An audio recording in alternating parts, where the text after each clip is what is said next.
Hi, I'm Divine Favor. Let's meet comedian Nate Williams.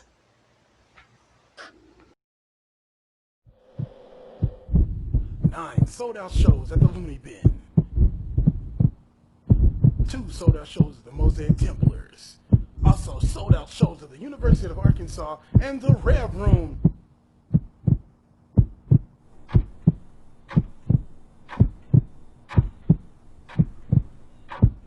Was the first local comedian to sell out the Looney Bin Comedy Club.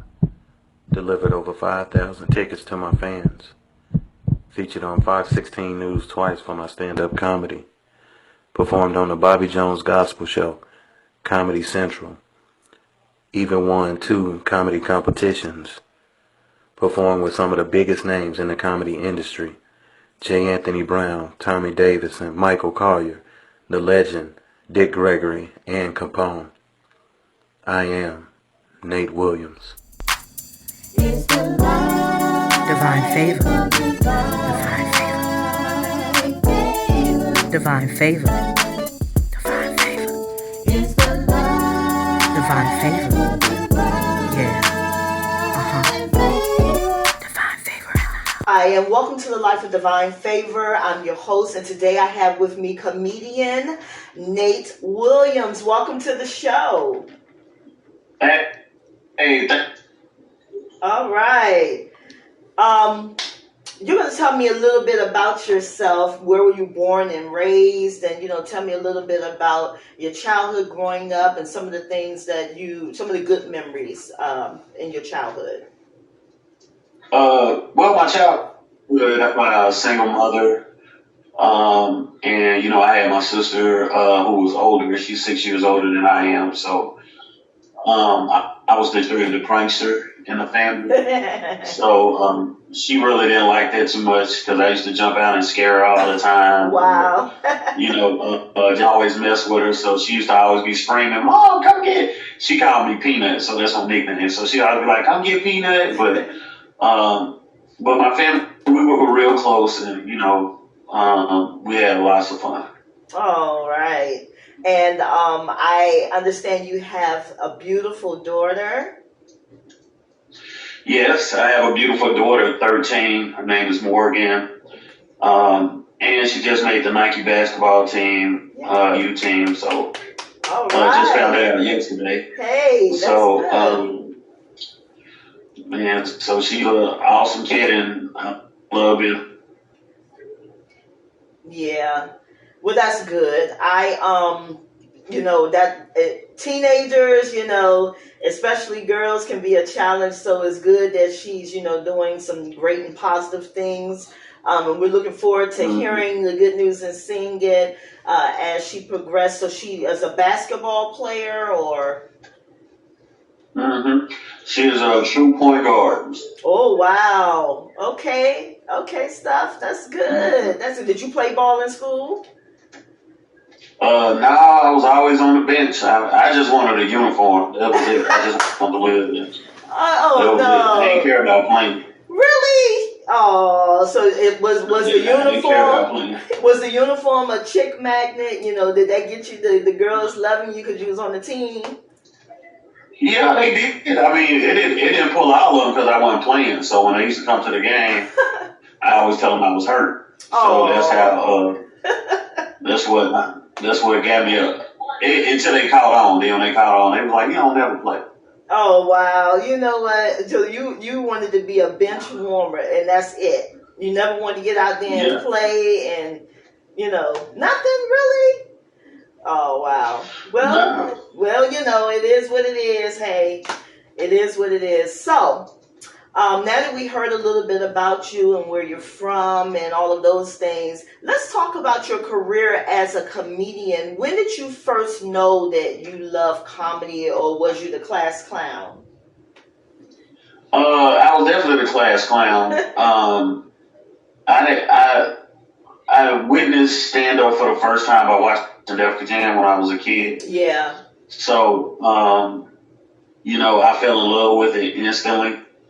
And I love the response that the comedian got.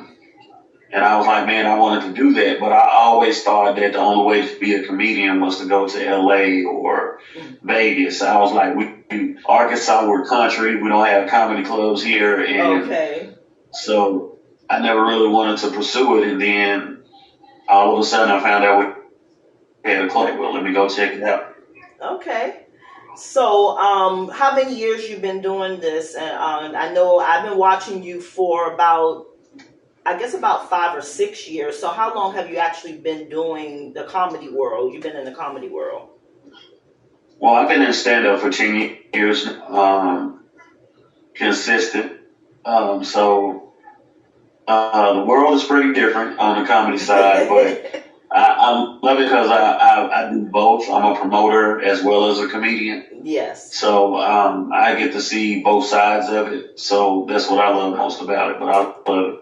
Yeah, yeah. I was watching that you are in the process of putting together your comedy club, like changing some things up and redecorating and repainting, and it's looking very, very nice. Very nice.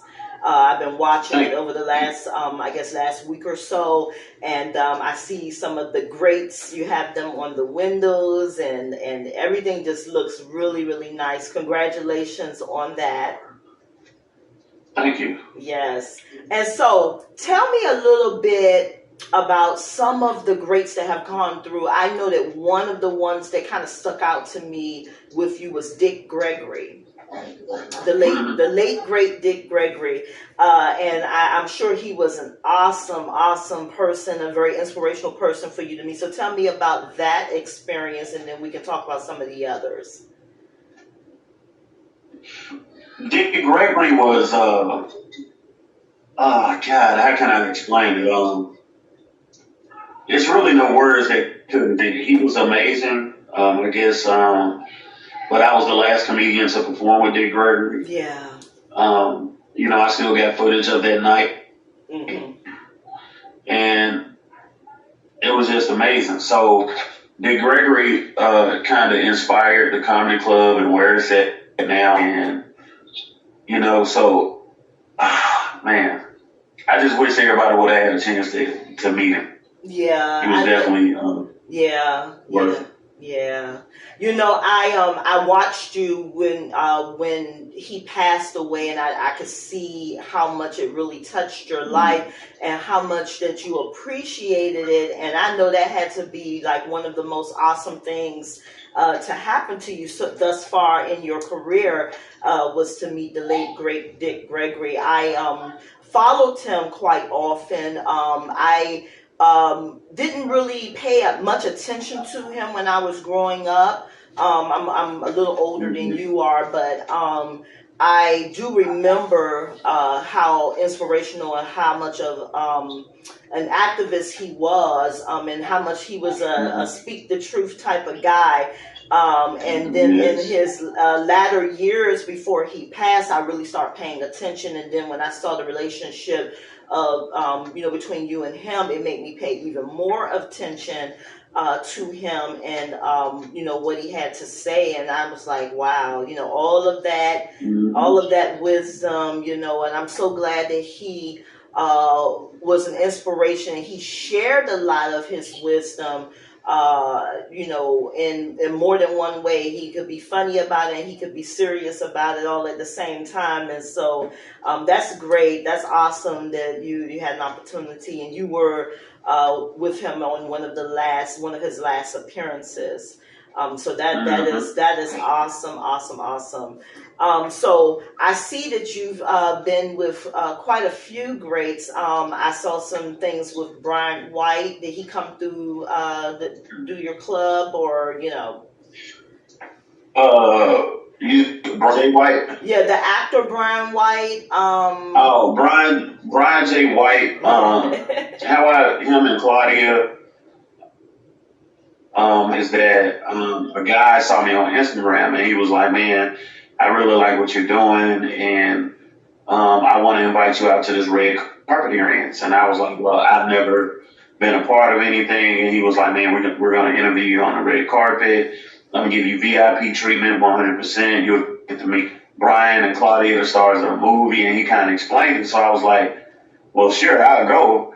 And when I got there, I didn't think much of it. I was like, well, I went to we was in a loft apartment and we were able to change there and stay the night there. So when I got there, I was thinking, maybe it's not what it's going to appear to be. Maybe the stars are not here. Yeah. And man, we got around to the building. I was just blown away. I was like, wow, these people really are here. Ryan was cool and Claudia was funny. Yeah. So, it was a great experience, and I'm glad I got to meet him. All right. Well, I see you. I know some things happened in the comedy world recently with Nick Cannon, but I see that you have some of the cast from Wild 'N Out is going to be coming through your way.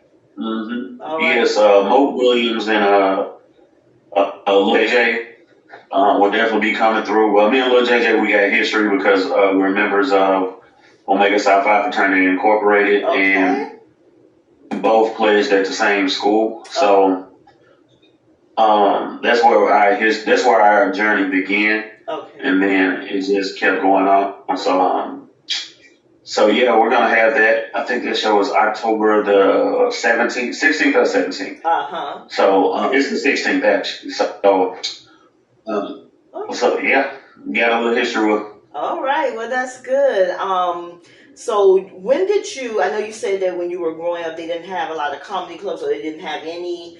And so, are you one of the only comedy clubs in your area, or tell us a little bit about your club? Our club is the first African American 100% owned comedy club. Yes. We do have another that's here, and that's where I started it, and I just took their methods and learned, and it took me like 7 to 8 years to kind of understand the game. Mm-hmm. So once I understood it, I was like, we might as well branch out and try to open our own. I didn't need anything big. I didn't need anything, 400 or 500 seats. I was like, just give me something around 100 seats and I can make it work. So, God said be faithful over the little. That's and right. I'm willing to pour out stuff more abundantly. So he can bless us more, but we just got to be faithful over there. And we know it's going to come with adversity. A lot of them coming against it and, disrespecting it and stuff like that. And some people can't help it. And even God said, when they were crucifying them and different things, and God was like, forgive them. They know not what they do. So some people know not what they do. They don't know any better. So they just, it's what's different and what's growing. Yeah. And then eventually they'll get a hang of it and be like, I shouldn't have been doing that, or I shouldn't have said that. But, it's all out of love. I mean, I pray for them and keep moving. That's right. That's the only thing you can do, at this point. And you're correct about that. Some people don't know what they do, and some people do things just to be spiteful, or they say little things out of jealousy. And you just got to keep moving. And I noticed that about you, no matter what is going on in your life, you just keep it moving. And I think that is a great inspiration to a lot of people, whether you know it or not. See, when we look for the likes and we look for the shares, but not realizing that just because they're not liking it doesn't mean they're not watching. But trust and believe, watching almost deaf. And I kind of go through the same thing. And, you can get a little discouraged sometime in your journey and you're like, well, dang, it seemed like nobody's paying attention. But trust me, they're watching. Trust me, they are watching. And they are watching. Yes, indeed. And so one day we're going to come face to face. Maybe I can come up and we'll come to Arkansas and come to your comedy club and, just enjoy, and I think that's what I'm going to do. I've never been to Arkansas before a day in my life. I've been a lot of places as Divine Favor. What state are you in? Right now I am in Savannah, Georgia. But I am from Washington, D.C., so really I spent many, many years of my life in the D.C. area, born and raised. But I live in Savannah, Georgia, and so, I'm in the South now, and so I think I'm even further away from you being in Georgia than when I was in D.C. So you're Midwest. Yeah, Midwest, right? Okay. Yeah, so anyhow, it was so lovely talking to you. And is there anything that you want to drop on the people you want them to know? Because I do, spread this show all over, and it's also now on digital cable TV. I just signed that contract like a little over a month ago, so I've had maybe 5 or 6 shows air on the new network, and so I'm excited about that. So you will be one of the shows that has gone with me to my new family on OnPoint Network. So is there anything you want to say to the people you want them to know? Man, listen, keep God first. All right. Never give up on your dreams. That's right. And always, always, always push forward even when your haters are present. Push forward even when your haters are present. That's right. God said, I prepare a table before you in the presence of your enemies. So you got to understand that your hate will be present when God starts blessing you. So continue to keep striving and keep God first. All right. Hey, you know what? That's one of the best things best advice you can give a person. And tell everyone how they can follow you and where they can find your club if they're in your area and they just want to come out, or where they can purchase tickets, all of that information. Okay. Well, please understand that I own the Nut House Lounge. It's in North Little Rock, Arkansas. If you want to follow me, you can follow me at comedian Nate Williams on Instagram. And Facebook, you can follow the Nut House Comedy Lounge page, like it, and please share it. And whenever you're in town, you come out and check out a show if we're having shows. We do live music as well. All right. R&B and jazz. So make sure y'all come out and check it out. We do more than just stand-up. We teach line dancing. We do entrepreneurship. I'm going to start Motivational Mondays. Okay. Where I talk about my testimonies going through everything. Man, please come check it out. It's more than just a comedy club. I'm telling you, it's more than just that. Hey, and that's great. Line dancing. Wow, that's cool. That's real cool. I kind of like line dancing. You don't see that too much. So that's that old school feel. Maybe teach the youngins how to line dance a little bit. That's all right. Okay, Nate, it was so good talking to you. Thank you so much for being on the Life of Divine Favor. And I know we will be meeting again, and I maybe have you back on next year, and it might be something else going on, And so, I look forward to meeting you in person, and it's been wonderful, wonderful talking to you. Hey, thank you very much, Ken. Thank y'all for having me. All right. God bless you, Nate, and take care. God bless you. You as well. All right. Take care. Bye-bye. We love it. Carl, thank you. Thank you, Nate. Support black business. The Nut House Comedy Lounge, Little Rock. Nate the Great. Hey. It's the life Divine Favor. Divine Favor. Divine Favor. Divine Favor. It's the life Divine Favor. Yeah. Divine Favor. Divine Favor. It's the life Divine Favor.